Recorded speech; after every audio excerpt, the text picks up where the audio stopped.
The crystalline throne room stretched impossibly high, its walls refracting light into colors that had no names in any human language. Jack stood before the Vrenthal Queen, his hands bound in energy shackles that hummed with a frequency just below hearing.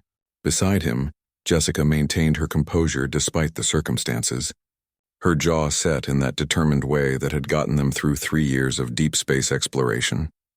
The Queen was magnificent in the way a supernova was magnificent, beautiful, terrifying, and utterly inhuman. Her form shifted between states of matter, sometimes solid, sometimes pure energy. Her face a constellation of lights that pulsed with alien thought. You are the ones who defied the quarantine edict. The Queen's voice resonated not in their ears but directly in their minds. You crossed into forbidden space, contaminating 7 systems with your curiosity. We came in peace, Jack said, his voice steady. We didn't know. Ignorance is not innocence, human. The Queen's form solidified, becoming almost humanoid, though still wreathed in that ethereal glow. Your species is young, reckless. You stumble through the cosmos like children, touching everything, breaking what you cannot understand. Jessica stepped forward. Then teach us. Isn't that what elder civilizations do? Guide the younger ones? The Queen's lights flickered. Amusement, perhaps, or irritation. The Vrenthal had evolved beyond emotion millions of years ago, or so their intercepted transmissions claimed. Guide you? The Queen circled them, her form leaving tracers of light in the air. Your species has been evaluated by the Council of Ascended Races.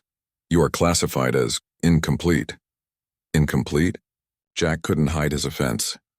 You still experience base emotions. You are driven by primitive biological imperatives.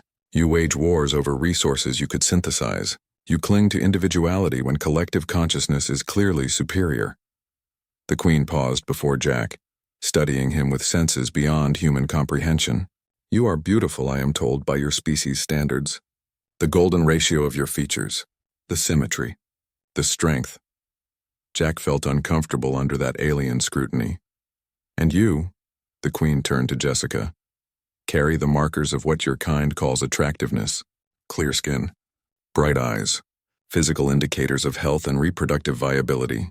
Jessica's hands clenched. If you're trying to insult us, I am trying to understand you. The Queen's form expanded, filling the space around them. Before I pass judgment on your species, I have one question. A test, if you will. Answer truthfully, and perhaps I will grant mercy. The energy shackles intensified, making Jack grit his teeth. Who is beautiful to you, human? The Queen's voice echoed through the chamber.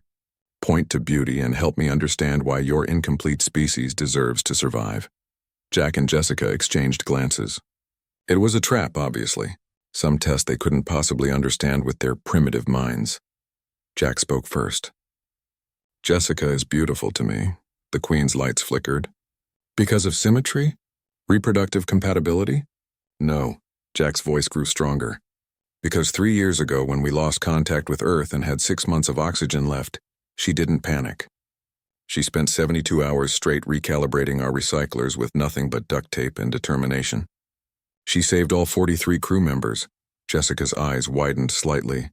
Because, Jack continued, when we encountered the Felthar refugees whose planet had been destroyed, she gave up her personal quarters so their children would have a safe space. She slept in the cargo bay for 8 months. Primitive altruism, the Queen dismissed. Because, Jack's voice cracked slightly, she notices things. When Engineer Pak's father died, Jessica learned Korean funeral customs and helped him perform the rites.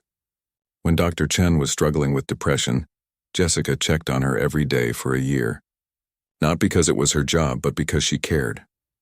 The Queen was silent.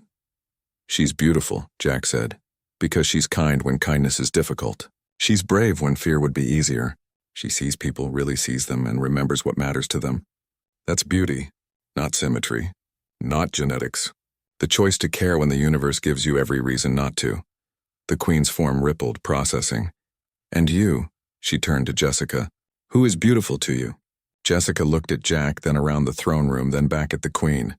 Jack is beautiful, yes, she said quietly, but so is our pilot Martinez, who sings opera while navigating asteroid fields. So is Dr. Yuki, who's 78 and still gets excited about discovering new microorganisms like he's 5 years old. So is the young ensign who writes poetry about black holes and thinks nobody knows? She stepped forward, energy shackles straining. You want to know who's beautiful? Every human who looks at the infinite, terrifying universe and says, I want to understand you. Every person who falls and gets back up. Every act of kindness in a cosmos that's mostly cold and empty. Every song, every story, every time someone reaches out in the darkness hoping to find someone reaching back. Jessica's voice grew passionate. You call us incomplete because we feel emotions? Our emotions are what make beauty mean something. We don't just observe, we experience. We don't just exist, we matter to each other. You've transcended emotion. Maybe you've transcended beauty too. Maybe you've forgotten why any of this matters at all. The throne room fell silent. The Queen's form flickered, dimmed, then brightened again. In 10 million years of council proceedings, the Queen said slowly, no species has ever suggested we lost something in our ascension. She waved a limb, and the shackles dissolved. You are free to go. Your ship will be repaired and resupplied. The Council will reconsider humanity's classification. Jack and Jessica stood in shock. You asked who is beautiful to us, Jessica said softly. The answer is anyone who chooses to care. Anyone who tries. Anyone who sees the darkness and lights a candle anyway. That's uniquely human, maybe, but it doesn't make us incomplete. The Queen's lights pulsed in a pattern that might have been respect. Perhaps, she said, it makes you something we forgot how to be.